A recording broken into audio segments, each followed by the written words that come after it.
Hey, Emily. I was wondering if you wanted to hang out with me this weekend. I found a really cool restaurant, and I'd love it if you and I could go check it out. What are you talking about, Carla? We have our high school reunion this weekend, remember? Did you forget about that or something? Wait a second. You mean to tell me that you were really going to that loser convention? Loser convention? What do you mean by that? Come on now, Emily. You have to know that people like us are cut above the other normies we went to school with. We've already achieved more in our lives than any of them probably will for decades to come. So I think we're better off skipping the reunion and doing something fun. I'm sorry, but I'm still not quite sure that I'm following what you're getting at. I mean, you don't really feel that way about everyone that we've gone to school with, right? Well, it's true, isn't it? I mean, okay, maybe you and I specifically haven't done things with our lives. But we're both engaged to people who have, isn't your fiancé the general manager of the company he works for? Because my fiancé owns his company. My point is that we're better than the rest. And, we should act like it. Carla, I really don't know what to say to any of this right now. I don't get why you're having such a hard time accepting the facts when they are right there. We just did better than everyone else in school, and it shows by the fact that we're marrying the people that we are. Besides, I think who you choose to hang out with says a lot about a person.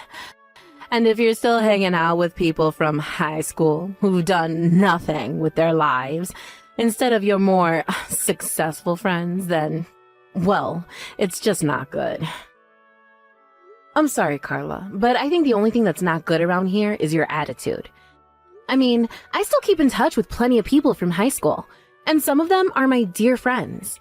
So if you don't want to go to the reunion, that's fine, but I'm still going to go. You'll just have to find someone else to hang out with.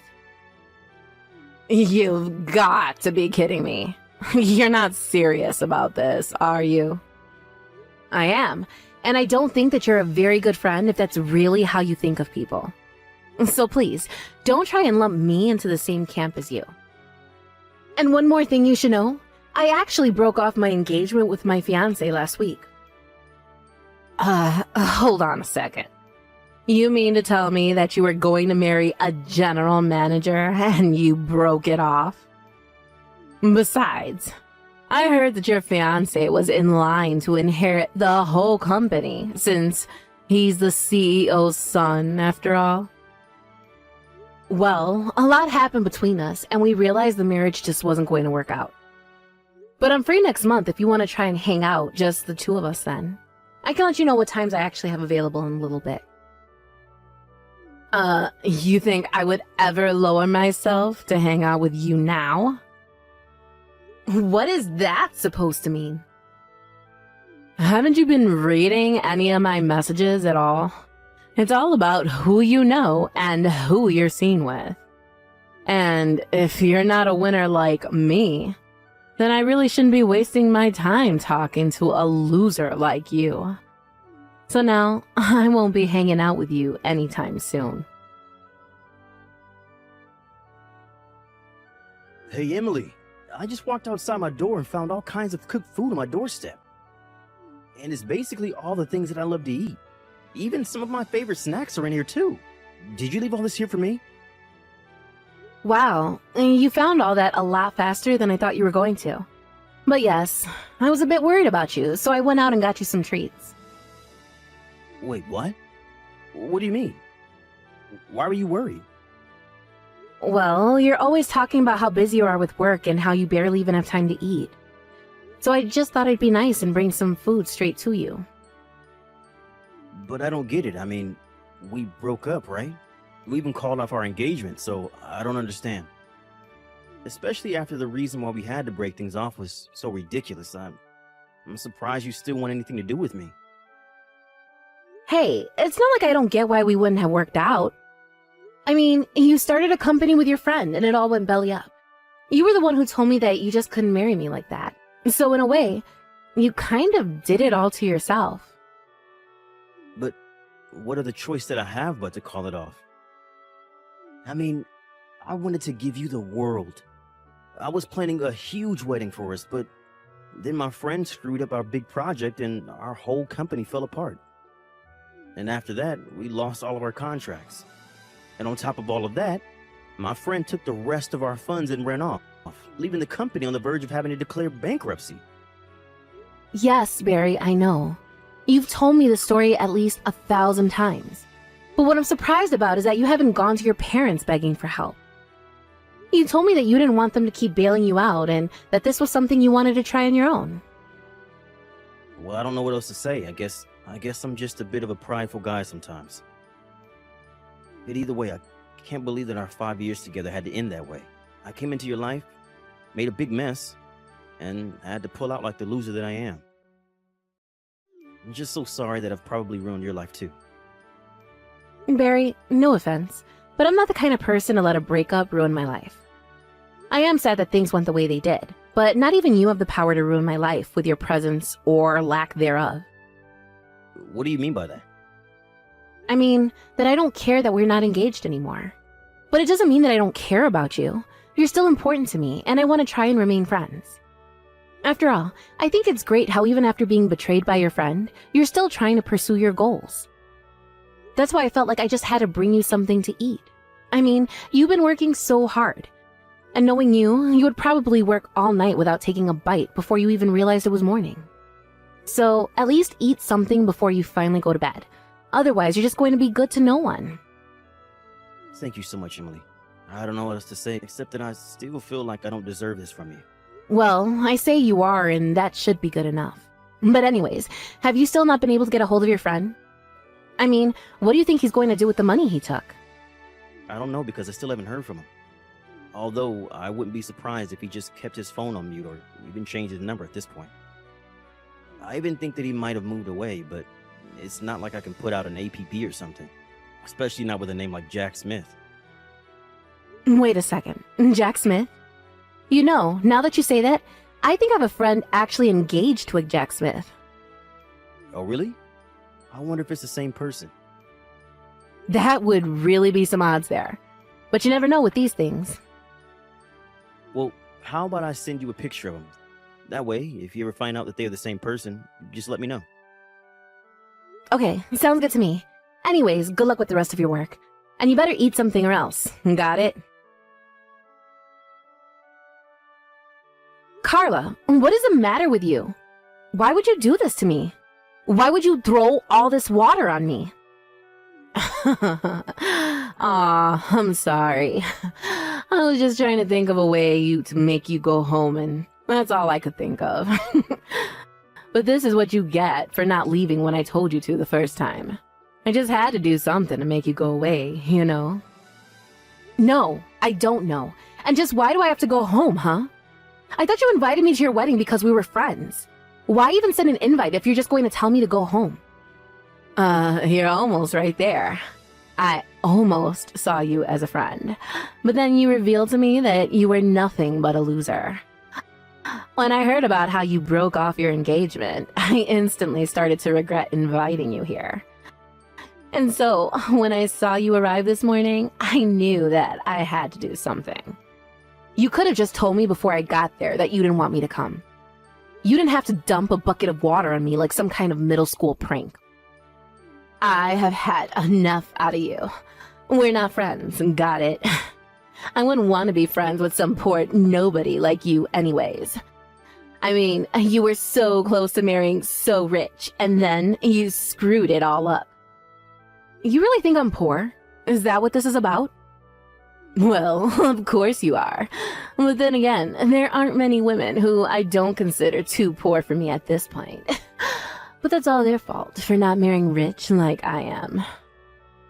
You know, Carla, I think that you really need to be careful about jumping to conclusions about people. And this is a whole obsession with winners and loser and rich and poor is just too much. Don't you realize how rude you're being? Shut up, you poor loser. I don't need to take this from you. You could have been my friend, maybe even my equal almost. But now it's far too late for any of that. And that's why you'll never be anywhere near my level again. What are you talking about? I'm talking about how you'll never be able to afford an amazing wedding like mine. And you'll never be able to live in the amazing condo building that I live in either. And you'll certainly never get a $30,000 wedding ring like I have. And you'll never be across your entire life as a sad, pathetic loser. I'm not like other women. I'm special. I'm the winner. I'm the best. I don't even think that I can keep talking to you like this. But if you want me to go home, then fine. I'll gladly do that. Good. Leave. Now. Nobody wants you here anyways. The only person who is going to rich and never have to work again is me. I'm the best.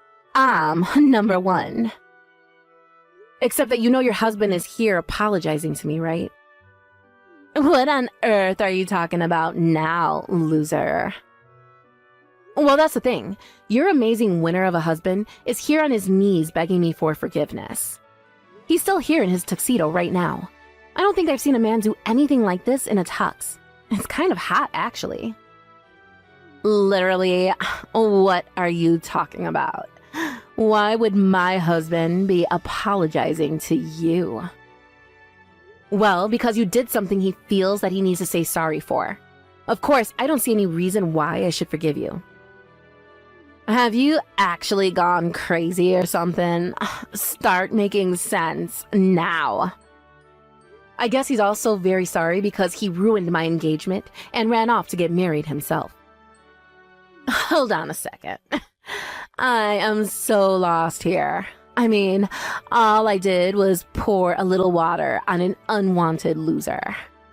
Why would my husband have to apologize to you for anything? Did he forget we're better than you?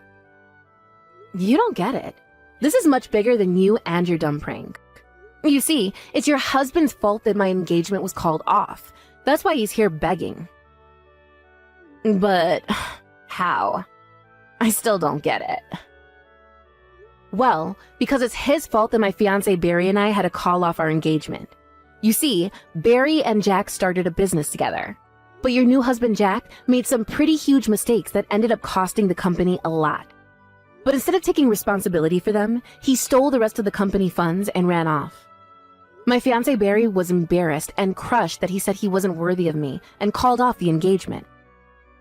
Wait just a minute.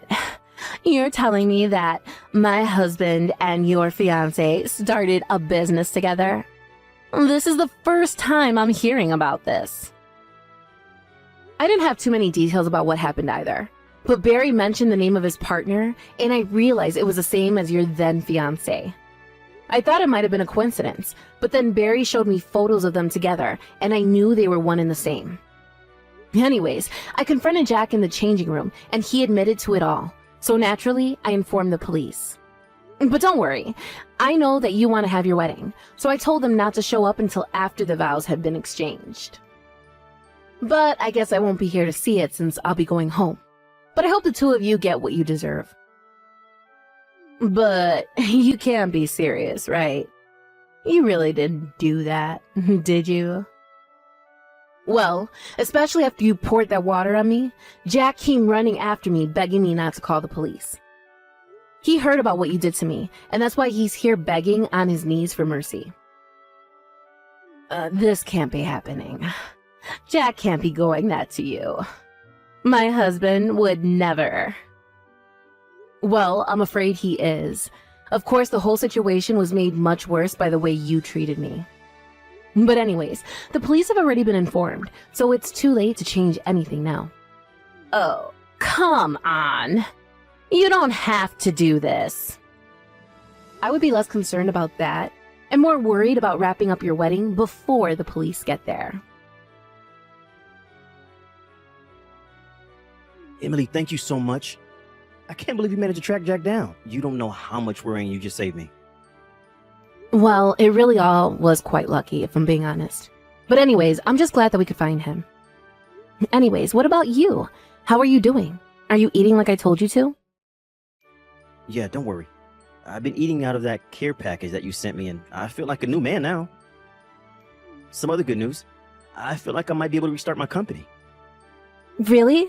You think you can turn things around? Yeah, I know that I've basically lost all of my clients, but now that Exodus has stopped and I'm left with the ones that really believe in me. Not only that, but they understood my situation and said that they would recommend my business to associates here. And I've already started getting calls from new people wanting to work with me, so now I think I have enough funding to keep my project going. Barry, that's incredible. Congratulations on that. That's so amazing. I knew that things would work out for you. It's not me. I just learned so much about business ever since I was little from my parents. I mean, I feel lucky that I was born into the family that I was, but also because of it, it means that I understood the risks of doing business. But there's one more thing that I'm hoping to set right now, and that's you. Me? What do you mean by that? I mean that after Jack stole my money, I told you that I could marry you, but this whole experience has taught me that I really need you. And now that we caught Jack, I want to ask again, will you marry me? Because if you say yes, I promise that I'll never let you go no matter what. I swear I'll do everything in my power to make you happy. Oh, Barry, I want to say yes, but I know you and your business too well.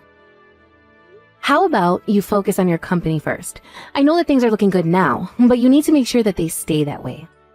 After you've done that, then we can talk. You're right. Better to make sure we do this right this time. Thank you so much for understanding, Emily. Emily, this is all your fault. The police just took Jack away. I had no idea that he had done such shady things in the past. From what I heard, Barry wasn't even the first person that Jack had done this to. Apparently, he had a pattern of scamming people out of their money like that. But no one had ever managed to catch him until now. Well, I want you to know, that I divorced him. Jack is no longer my husband. Oh no, you mean the marriage wasn't going to work out? And here I was thinking that you married the perfect man. I thought so too. But he wasn't a winner like me at all. He was just a loser scammer who would have done the same thing to me. But I guess that means if you don't have a husband like Jack, that makes you a loser just like the rest of us, no? Especially after he was arrested just days after you two were married. But I guess that's what you get for always looking down on others because of who you were marrying. How dare you talk to me like that? I thought we were friends. Why are you being so mean to me? Is that supposed to be a joke or something? You insulted me the moment you found out I wasn't going to marry rich like you. Then you invite me to your wedding only to humiliate me in front of everyone, and then try and kick me out. And you know, I would have reported you to the police for what you did as well. That's still a form of violence. You mean that you would have called the cops on me too, just for a little prank with water? I can still do it if you want to join your husband in jail. No, please, don't do that. I don't want to go to jail. I wouldn't last a day there. Well, if you don't, then maybe you should check your ego and please just never ever talk to me again. After that, Jack was arrested for his various frauds and eventually sentenced to jail for them. I heard that Carla was brought in as a suspect, but that she was cleared of charges when the police realized she knew nothing. Apparently, while he was in jail, Jack was refusing to sign the divorce papers. Carla was so nervous that he was plotting something with her bank account, so she withdrew all of her money and moved to a new state. Except that every time someone from her past would find her, she was so nervous about being found by Jack, even though he was in jail, that she would pick up everything and move again. As for Barry and I, it took some time, but Barry's company eventually took off into the success that we always knew it would be. The day he took the company public was the day that he proposed to me. I said yes, and we're set to be married next month. But us being married didn't mean that I flipped like Carla into some elitist monster. I still hung out with old friends from high school, and we all gossiped about Carla's situation. In fact, despite being married, very little has changed for me. I'm just glad that everything about the situation appears to have wrapped out quite neatly. Of course, it helps that Barry now has someone like me by his side to help vet potential business partners, and I plan on keeping it that way.